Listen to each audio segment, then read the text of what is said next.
चलिए देखिए, लेकिन बहुकोशिकीय जीव में क्या होता है? बहुकोशिकीय जीव में होता है ना कि जटिल जीवों में इसके लिए खास अंग होते हैं। नहीं समझ में आया?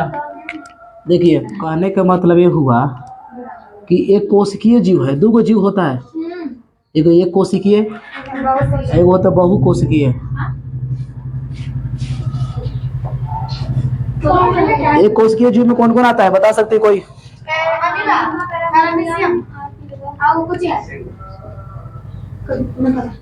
Amoeba, paramecium, Chlamydomonas, Chlamydomonas, yes, Euglena. तो यही सब है ना, ये कोशिकीय जीव है। तो इसमें कोई खास अंग नहीं रहता है, मतलब कि भोजन ग्रहण करने के लिए कोई खास अंग नहीं है, मतलब ऐसा कोई अंग नहीं है जिसे भोजन ग्रहण करने के लिए कोई खास अंग, पूरे शरीर से ग्रहण करता है खाद्य पदार्थ को। सही है, एक कोशिकीय जीव। ओके, जबकि बहुकोशिकीय जीव में खास अंग होता है, हर चीज के लिए अंग होता है, खास अंग है ना, मुख है ना भोजन ग्रहण करने के लिए, तो कोई खास अंग होता है इसमें बहुकोशिकीय जीवों में। इसमें हो जाएगा पक्षी, मान लीजिए सभी पक्षी ना, जानवर, मनुष्य इत्यादि। ये भी नोट कर लो कि ये कोशिकीय जीव कौन सी है, बहुकोशिकीय जीव कौन कौन है। लिखो, एक कोशिकीय जीवों में लिखेंगे, एक कोशिकीय जीवों में कोशिका का संपूर्ण सतह से, एक कोशिकीय जीवों में कोशिका के संपूर्ण सतह से खाद्य पदार्थ ग्रहण करने के लिए, एक कोशिकीय जीवों में कोशिका के संपूर्ण सतह से, कोशिका के संपूर्ण सतह से खाद्य पदार्थ ग्रहण किया जाता है, कोशिका के संपूर्ण सतह से खाद्य पदार्थ ग्रहण किया जाता है। जबकि बहुकोशिकीय एवं जटिल जीवों में, जबकि बहुकोशिकीय एवं जटिल जीवों में इसके लिए खास अंग होते हैं, जबकि बहुकोशिकीय एवं जटिल जीवों में इसके लिए खास अंग होते हैं, जबकि बहुकोशिकीय एवं जटिल जीवों में इसके लिए खास अंग होते हैं। ये अंतर भी हो गया, एक कोशिकीय जीव, एक कोशिकीय जीव और बहुकोशिकीय जीवों में एक अंतर हो गया।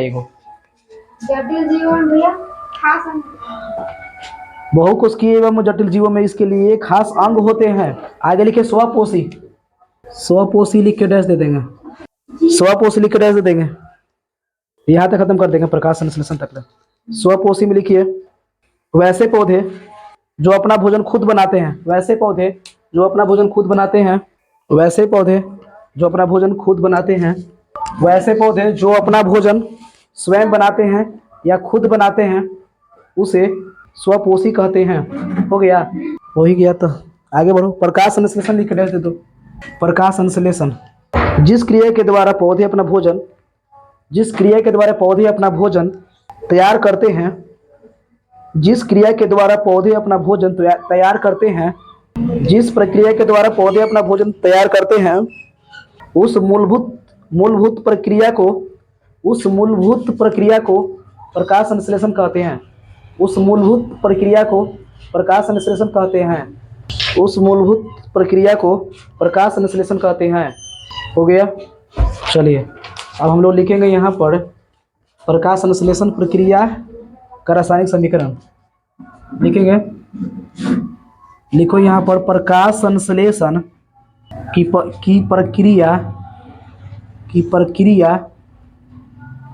प्रक्रिया का रासायनिक समीकरण, रासायनिक समीकरण। प्रकाश संश्लेषण की ना पढ़ कर देखो, ये कुछ लिखेंगे प्रक्रिया का रासायनिक समीकरण।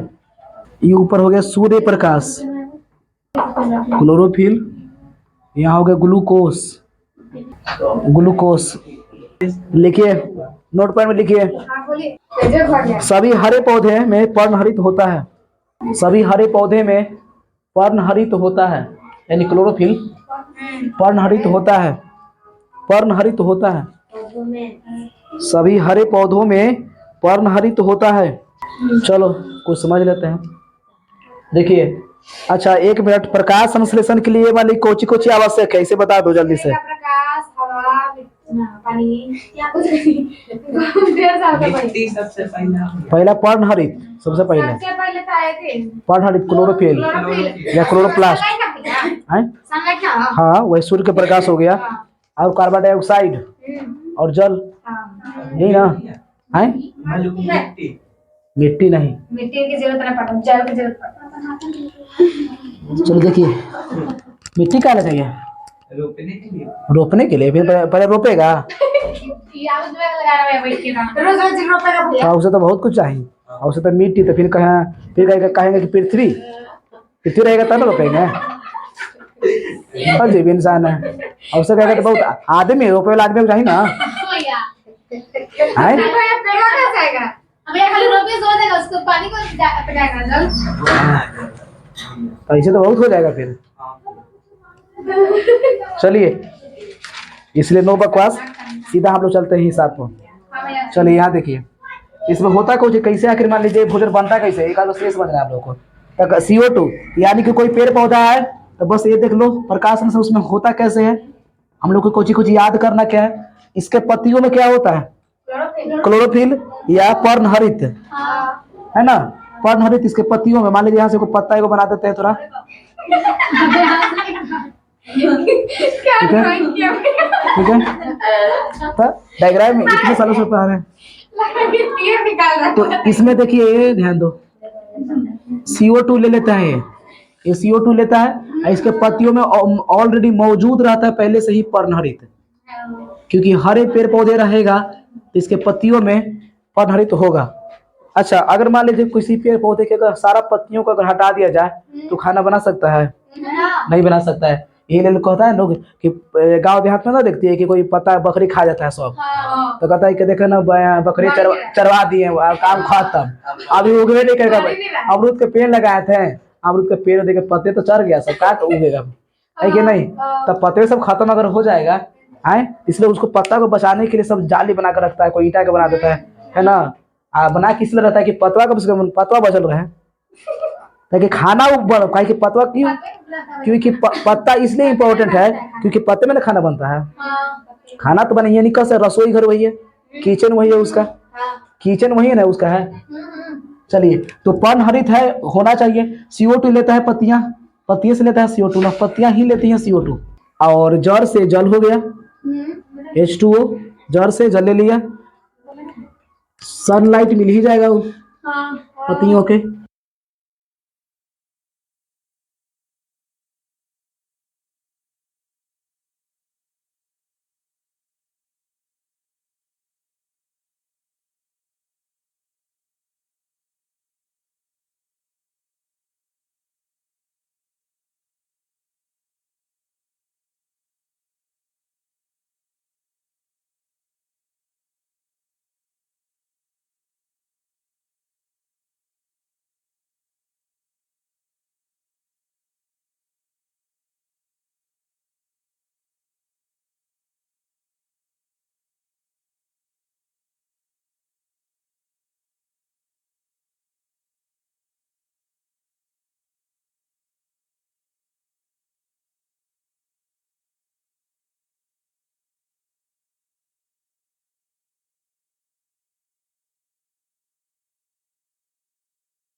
सोचिए, है कि नहीं?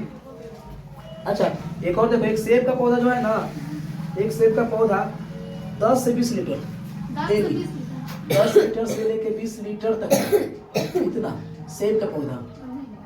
यही था मकई का पौधा, मकई का पौधा 3 से 4 लीटर एक दिन में, एक ही दिन में है, ये भी एक ही दिन में, ये भी याद रखिएगा। सेब का पौधा इतना वाष्पोत्सर्जन विधि से पानी को लॉस का। हम लोगों में क्या होता है, हम लोग अचानक भूख कैसे भूख लगता है क्या? अचानक कभी कोई ऐसा हुआ कि एकदम अचानक भूख जाते, भूख लग जाए? ना होगा, कभी नहीं होगा। आप कुछ काम कर रहे थे पहले, उस काम में इतना ज़्यादा सोच रहे थे, इतना ज़्यादा मन लग गया था अचानक, तब आपको लगा कि अचानक लग गया। ऐसा कुछ नहीं है, वो थोड़ा सा जरूर लगता है भूख, ठीक ना। आप ही इग्नोर कर देते हैं, काम में कहें आज ही कमा कर लेते हैं तो हम खाएंगे, ठीक ना। अचानक कभी भूख नहीं लगता है, वो धीरे धीरे लगता है। चाहे अचानक कोई थक जाए, कोई कहीं अचानक थक गए, हो ही नहीं सकता है, गारंटी कर रहे हैं। वो धीरे धीरे कोई थकता है, आपको पता भी लगता है कि हाँ थकने वाले हैं, उसको पता चल रहा है कि हाँ आप थक रहे हैं, फिर भी कहता है कि चलो 1 घंटा आओ तो नहीं काम कर लेते हैं, तो उसके बाद खाना खाएगा। सही है कि ना? ये चीज़ है। तो वही हम बोल रहे हैं यहाँ पर, यानी उसका काम चलते रहता है और क्या, कोई उसका टाइमिंग निर्धारित नहीं है कि उस टाइम में जल ऐसा हुआ कि निष्कासित करेगा, ऐसा नहीं है। सब कुछ सोच रहा है कि हमारे हाँ सामने व्यक्ति बन जाएगा। चलिए, उसके बाद एक पॉइंट और बचा होगा, बस वही बताने वाले हैं। औसतन एक पेड़ अपने जीवन काल में अपने भार का करीब 100 गुना जल वाष्पोषित करता है। 100 गुना जल वाष्पोषित करता है। क्लियर? मतलब कि एक बार पूरे जीवन काल में, देखो यहाँ जीवन काल में, पूरे जीवन काल है ना, पूरा जीवन काल में, पूरे जीवन काल में एगो पेड़ पूरे जीवन काल में लगभग अपने वजन का, अपने भार जितना उसका भार अगर है उसका 100 गुना जल, 100 गुना कर दो, उससे 100 गुना जितना भार उगड़ा है ना उसमें 100 से जो गुना कर दो, इतना जल, इतना लीटर जल निष्कासित कर देता है। सोचिए, यानी कि अगर मान लीजिए अगर 60, अगर मान लीजिए अगर एको केजी के अगर कोई है, मान लीजिए 1 केजी के, 1 केजी के अगर है, 1 केजी का अगर पौधा कोई है ना, तो सोचिए अपने पूरे जीवन काल में यानी 100 लीटर जल छोड़ देगा। पूरे जीवन काल में बोल रहे हैं, पूरे जीवन काल में अगर 1 केजी का भी पौधा है तो सोच लो, यानी जितना भार उसे भार में 100 गुना कर दो। सोचो ना कि मकई का पौधा है कि 3 से 4 लीटर डेली, तो मकई के पौधे कितने दिनों तक रहता है? कम से कम 2 महीना आराम से, या 3 महीना, है ना?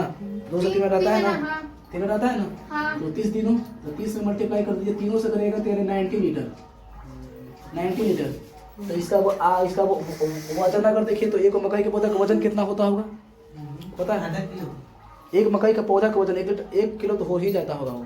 जैसे पौधा पौधे औसतन मान लीजिए, औसतन 1 केजी का होगा ना, तो 1 केजी में 100 से गुना करोगे तो कितना होगा? 100 लीटर। तो लगभग हुआ ना 100 लीटर, आएगा ही आएगा, तो हुआ ना, देखिए 100 गुना चेकिंग कर दिए, यानी लगभग 1 ही केजी का ना होता होगा, अब कम ही होता होगा, मैंने 900 ग्राम के, तो 900 में देखिए तो यानी 900 लीटर, है ना?